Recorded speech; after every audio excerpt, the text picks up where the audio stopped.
But first, New Zealand is this year's guest of honour at the Frankfurt Book Fair. We visit this remote but literary island.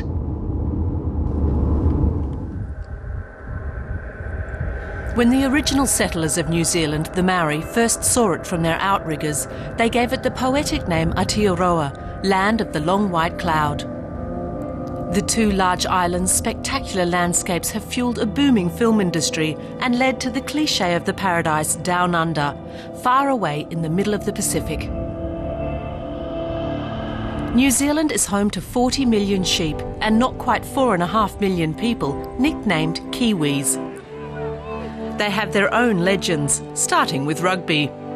We met with the author of the novel, The Book of Fame, a hymn to New Zealand's national sport and its heroes. Of course, Lloyd Jones himself played rugby as a fullback. So we're going to go on the next right. Within the team structure, the fullback has the most independence and also has a kind of a global view of what's happening on the field, which is a bit like the position of a writer in relation to society, but also outside of it, on the edge looking in. Lloyd Jones' books are bestsellers. He's part of the white ethnic majority, and he divides his time between a country home and New Zealand's capital and cultural centre, Wellington. That city is the first stop on our tour. New Zealand is a young nation when it comes to literature. The first Kiwi novel appeared in 1861, the first novel written by a Maori only in the 1970s. The literary traditions of the Maoris and the whites are very different, but they share one theme in particular. A very common theme would be identity. As a post-colonial country in the Pacific, I mean, inevitably you're interested in who we are and how did we get here and why are we the way we are. You know, these sorts of preoccupations go with being a part of a new society, I think. Lloyd Jones depicts the fate of another post-colonial society in his prize-winning novel Mr. Pip, which has also been turned into a film. Its setting is Bougainville, one of the Solomon Islands near Papua New Guinea. A civil war broke out here in the late 1980s.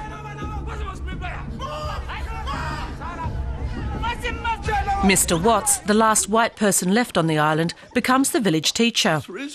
His class consists of reading Charles Dickens' Great Expectations out loud. Try to go from it presently. Well, who's going to try? I didn't say anyone is going to try.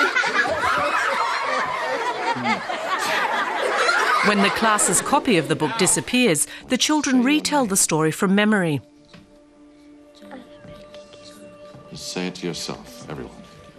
Classic European literature meets Polynesian storytelling tradition.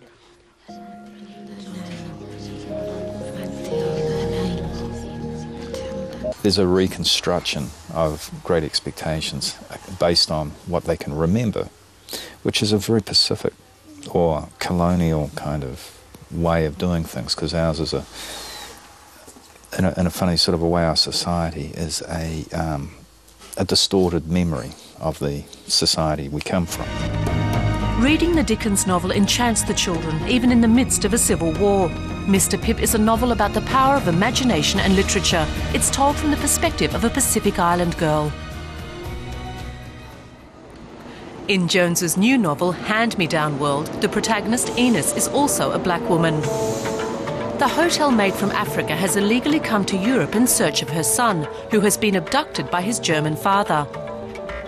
Before the reader gets to know her version of the story, Jones lets many other characters speak, people whom Enos has encountered on her way. At the first hotel, we slept in the same room. I knew her name, but that is all. I did not know when her birthday was.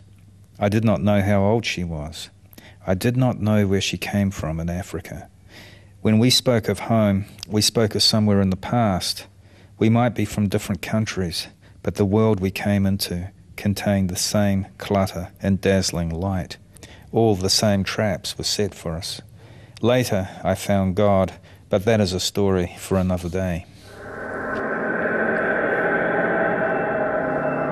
The next stop on our trip is Auckland, New Zealand's largest city and its showcase of ethnic diversity.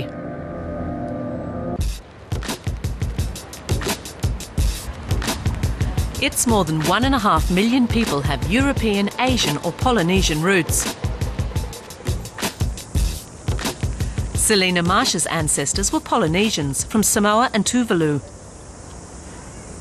Selina has written a poem about the community of the Pacific Islanders, who are also called PIs.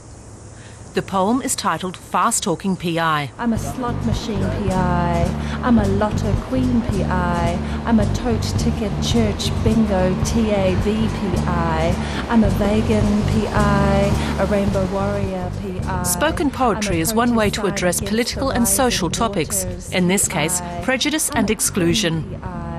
Behind the bar graphs PI, I'm a gun smoking patch toting king cobra PI. All the really positive, strong Pacific Island role models are absent in the media. We just hear about how we're rapists, criminals or bludgers off the welfare system.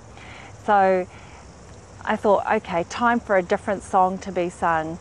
So Fast Talking PI is all about reclaiming very different types of people in a very heterogeneous community. Selina Marsh doesn't live in Auckland, but on one of the offshore islands. In Maori mythology, each island has its own history. Selina Marsh knows them all. After all, she's a university lecturer on Pacific literature.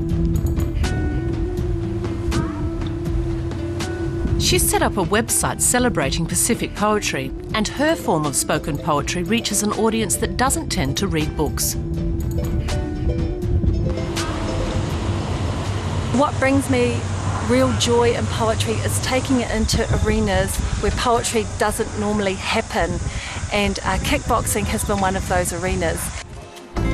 I am the kickboxing woman, I'm the Muay Thai woman, I'm the woman slipping, I'm the woman shadowing, I'm the woman jabbing at her own eyes, her own mouth. I'm the ringed woman, I'm the ringing woman, I'm the Selina Marsh took up kickboxing as a physical way to get over the death of her mother.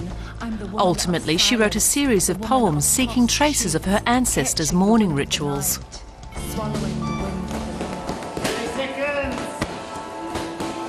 Being born and raised in Aotearoa, New Zealand, away from Samoa, away from my Tuvalu roots, we had forgotten how to embody grief and mourning. Pacific Island cultures are very performative, it's in our body. Traditional narrative art and contemporary authorship, colonial heritage and the search for identity. The literary horizon of the small country of New Zealand is as wide as Aotearoa, the long white cloud.